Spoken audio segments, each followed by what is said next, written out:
Maintenant, nous allons voir une chose très importante, comment bien lire un graphique. Quand on pense à la bourse, bien souvent, la première image qui vient à l'esprit, c'est un graphique. Outil clé d'investissement, les graphiques ne sont pas des outils si simples qu'en apparence.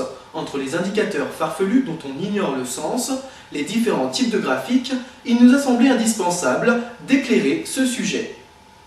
Un graphique raconte l'histoire d'une société, d'une entreprise, d'un groupe ou d'une association à travers le prix de l'action qui lui est associé.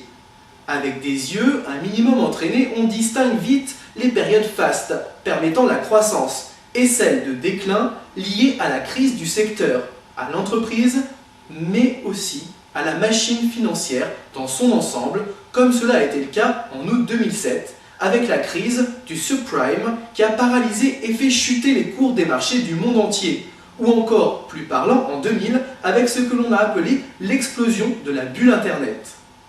Un graphique peut prendre plusieurs formes. Il y a le graphique le plus répandu, qui consiste à relier chaque point représentant le cours à la clôture d'une journée de bourse, par un trait comme celui qui vous est représenté ici. L'axe horizontal représente le temps et l'axe vertical les cours. Bien qu'il soit le plus connu, ce type de graphique n'est pas le plus utilisé dans le milieu de l'analyse financière et boursière. On lui préfère bien souvent deux autres types de graphiques qui présentent plus d'informations sur le même espace et qui s'avèrent finalement tout aussi faciles à utiliser. Tout d'abord, le graphique dit en bar chart. On y voit le cours d'ouverture, le cours de clôture, mais aussi, et cela s'avère très intéressant dans le cadre de l'analyse technique par exemple, le plus haut ainsi que le plus bas de la journée ou de la séance.